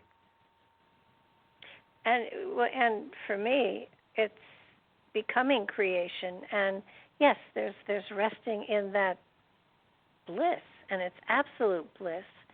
But there's no point to a million reincarnations gathering material if we aren't going to do something with it after we've gathered it. I so agree. Well, I think that's why we're doing radio. I think that's why I'm on the radio and I write books, and I'm sure that's probably what you're doing, in a sense that we're sharing information to other people. I think that's part of it. That's a different scale here on this Illusion of a World in the timeline, but nonetheless, we're still here doing that. And of course, that takes on another formula off planet. So I see that. Yeah, I do. I think that it's pointless just to have the information and then not being able to share it. And I guess that happens where you have to ask yourself, is it supposed to be a secret or not? And this is where we get back into, should we speak or should we not speak about ancient mysteries or things that are very significant, and go either or, I guess. Well, I think the cool thing about what you're doing, especially with Neon Twilight, is, we're throwing things out there and we're testing things ourselves. We're not saying this is the way or this is, follow me, I know what I'm doing, because I don't. And somebody once said to me, what do your followers think about, what you're doing now or how, what you've become and stuff like that. And my response was, I'd be horrified to think anybody's following me because I don't know where I'm going. Yeah, I agree. You want people to be empowered by tools. Yeah, that's what I try to do. I just try to give people the tools they need to keep evolving and ascending, and hopefully that helps them. And I think it does. But yeah, everybody has their own compass too, their own spiritual compass. And I thank you too, Barbara, because this is fun for me over here at your, at Nightlight, because it gives me some time to just kind of go into another world. And normally I'm doing interviews and this and that and prepping for that. And it's kind of like fly by night in a sense, because I'm doing things spontaneously. I am preparing, but I'm also going in spaces of just going into consciousness and seeing how it all plays out. And it does feel good to do that. So, and I hope that the listeners can benefit from some of this material that I've been putting out here and there. Well, I really hope sharing. so too, but apart from that, I'm having so much fun doing it that if nobody listened, I'd be fine with it anyhow. Yeah, me too. I just love your company too. And I drag you on. I know you're producing. I'm like, oh, Barbara, come on. So thank you. Well, no, I agree. I have a lot of fun with you too. Yeah. I think that it's a marvelous way to grow, and I always want to hear somebody else's opinion, and I will take from whatever their opinion is what resonates with me, and I'm sure you do the same thing, and it's sort of like, getting into this material and talking about it makes it more real and more alive than just reading it over and over and over again, which is wonderful too. But if you're able to sort of toss things back and forth, like I still believe Thoth was a giant. I realize that's not but from the way he talks, it makes perfect sense. And when I think about the statues in Egypt, they're so huge. I don't think they were meant to be huge statues. I think they were all life-size. I totally agree with that. Yep, definitely. So, I think that's the norm in a sense. If we're in our true avatars, I would suspect that as star beings, I would suspect we are very big. Well, yes, if we were very in tall. physical, but I would imagine, it's a matter of your spirit when it's set free. It is a luminous, etheric glob. And in order to experience anything in the physical, it has to take on a physical form of some sort to experience a physical reality to gather the material it needs to gather. And so, sometimes, maybe we're itty-bitties, or sometimes we're giants, or sometimes we're green blobs, or, depending upon where we're going to manifest and what we're going to gather from that manifestation. Yeah, that makes sense. It would definitely depend on the field of the energy, the dimensional field, and the frequencies more than likely. But yeah, I agree with that. And when you look at Thoth in general, it's interesting because he was supposedly born of the seed of Horus, right? The forehead is set, so it is said. But the idea behind that also is, was he a projection? You were talking about holographic technology and holographic imagery, and I'm wondering, is some of that holographic? And looking at the ancient Egyptian design work and the pyramids, it obviously could could definitely do that in a sense of creating that kind of imagery. So that's another thing to look at. Yeah. It's very interesting. It's a projection, but the projection is through the consciousness and the energy, and of course amplified through the pyramids. I mean, my goodness, so powerful. It really is a powerful place. It is, and I don't think it's ever actually in this time frame been used appropriately. I agree. Yeah. And lack of respect. A lot of people just don't have the respect they should have when entering the temple itself, and it seems somewhat abandoned and kind of dismantled to some degree, but it's still singing. It just has to be, I think it just needs a little love like anything else. It just, maybe just a little more attention. Well, the right way. But you're right. I truly believe that the first of all, the pyramid, the Great Pyramid, and then possibly the Sphinx were actually, we're talking beyond the last ice age. So we're talking back maybe 40 or 50,000 years ago. And it's sort of like we're kind of like the cavemen. We didn't understand fire, so we made up stories about it. We don't understand the Great Pyramid, so we've made up stories about it. And, in a way, I think that there are energies sitting someplace saying, did you hear what they said? Is that stupid or what? Right. There has to be a sense of humor here someplace too. I mean, with all of the spirituality, it's kind of like the Mayan calendar is only as big as it is because they ran out of rock, so that their cycle was dependent upon how much rock they had to deal with, as opposed to any particular linear whatever, And I think we have interpreted all of this stuff intellectually from our own frame of reference, which is so limited to the extent of some of these things, like Göbekli Tepe. I mean, they haven't figured out what that is, but they're trying to figure it out because, they are thinking of what it is as opposed to sitting in it and feeling and going back into the energetic field that is there and seeing what it was used for. They're trying to interpret it scientifically, which doesn't work. Exactly. I totally agree. Yeah, they have to be attuned to the field. No, you're totally right. And that's where the beings who are enhanced insofar as they've done the spiritual work, or at least switched on to some degree, can definitely get in there and start decoding stuff a lot faster. And also looking from a different perspective, because beyond the 3D, in a sense, you almost have to look at everything from outside this particular field, outside our solar system, and looking backwards. In a sense, you've got to look at it from a different parallax view, in my opinion, kind of like remote viewing, but further. And that also gives you some signatures insofar as why were these strategically put where they were, and of course in alignment with which star system. That's another thing. And for what purpose beyond that, which of course some people allude to mystery schools. I do. In a sense, I do think that definitely mystery school teachings or mystery school initiations, and also opening up stargates and portals for sure, in correlation to the cosmos. So that's and that's all part of the energy signatures, though. That's something that's not tangible physically, in a sense, really. I mean, we have structures, but it's about the frequency.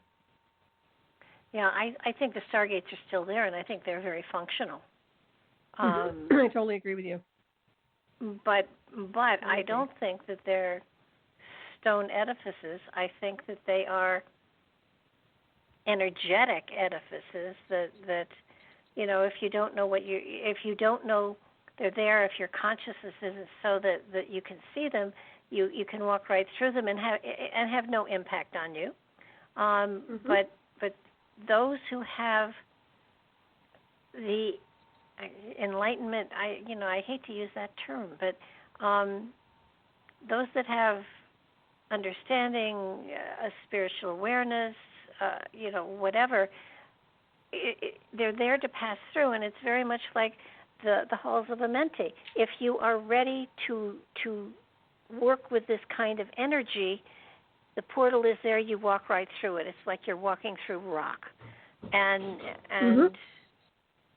then you're in these corridors that glow, and they're smooth, and it takes you into different energetics, so that it's an amazing experience. And so, I mean, I think we did, with the remote viewing, travel some of those passages. But you know, can you go back there and with ground penetrating radar and find them? No, because it's a portal into another dimension. It's not. While there are obviously all sorts of tunnels beneath the Great Pyramid and the Giza Plateau like crazy, that's not what we're talking about. Right. Yeah. It's much bigger than that. It's much more multidimensional. And, of course, technology, even our best satellite systems, we can see a lot. But the bottom line is it's multiversal and beyond it with energetic and frequencies connected into consciousness and Merkaba and light body is way beyond some of the stuff that they're doing, even though they think they have all the answers. But, yeah, I think it's really fascinating. I'd love to go over to Egypt at some point. I've never been, not in this lifetime. I've been there in other formulas, but I would love to go again. And because I think I know where everything is. You know, you get that feeling of, I'm sure you can relate.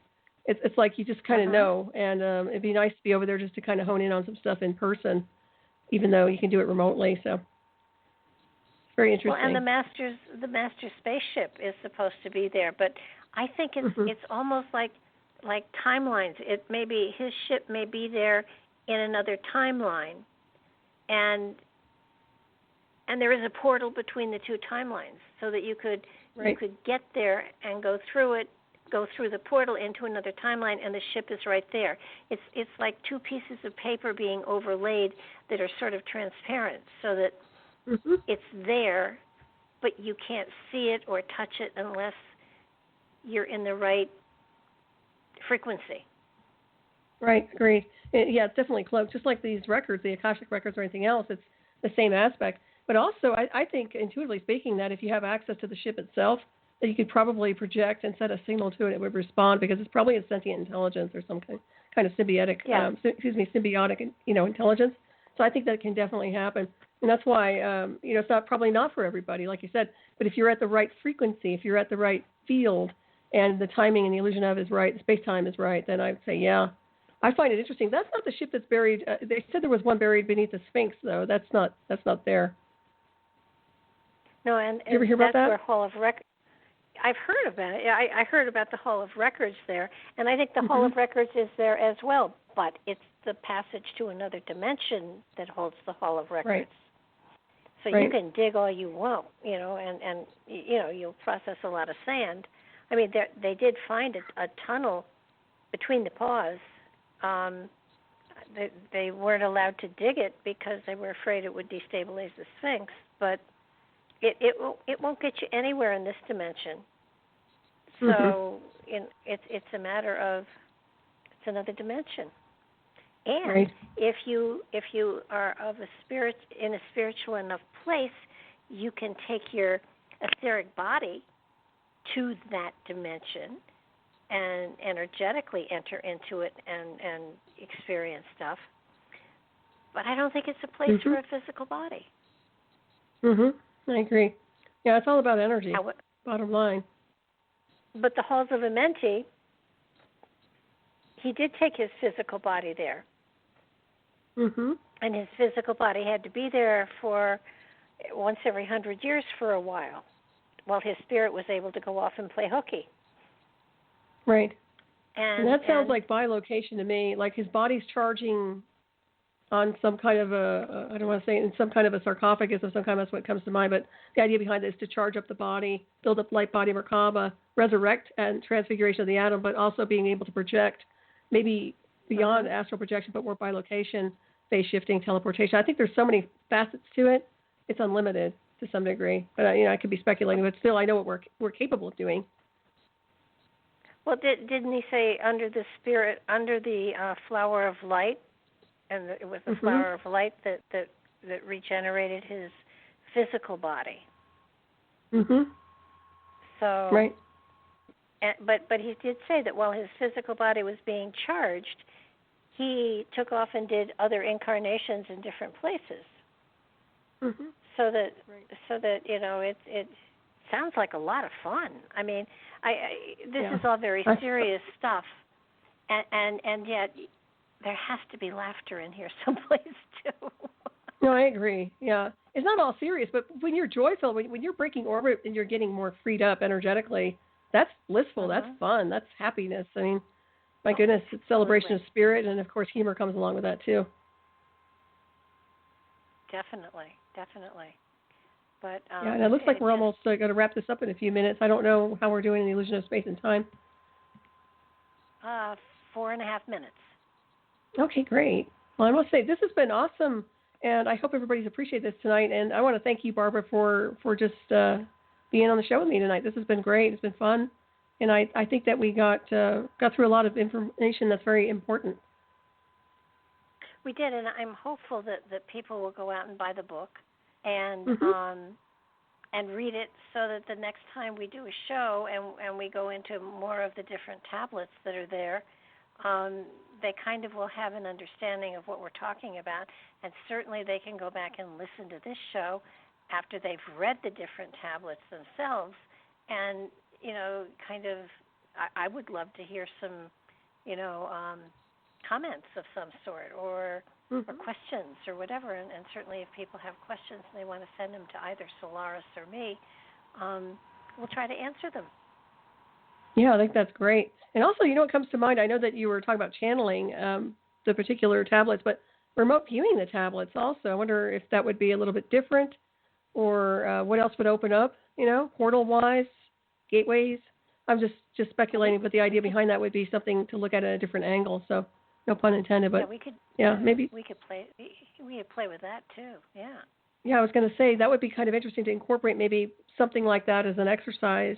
Perhaps next time when I, start going through some of these tablets, be kind of fun too. But yeah, I'd love to hear everybody's feedback on that, insofar as if you've read these before and how they've affected you energetically, or if you have any comment about tonight. Yeah, definitely. I'd like to hear it. Feedback is always and thank good. Everybody. We will be here again to do more enlightening dialogues. Oh, you do. Well, it's nightlight for a reason, and I always say you leave the nightlight on, right? So always leave that light on. And I loved it because the theme tonight was really about the light. It really was. Absolutely. And in all of this, it's always about the light and the light of the the tree of life, not the tree of life, the symbol of life. And so absolutely light. And these are times when we need the light, and I think it's important that everybody remember that inside of each of us is a seed of light that we brought into this incarnation. So we've got the light. It's a matter of using it. Absolutely. I totally agree. Hey, yours well said. Yours to sign off. All right. Well, I just want to thank everybody for tonight, and thank you, Barbara.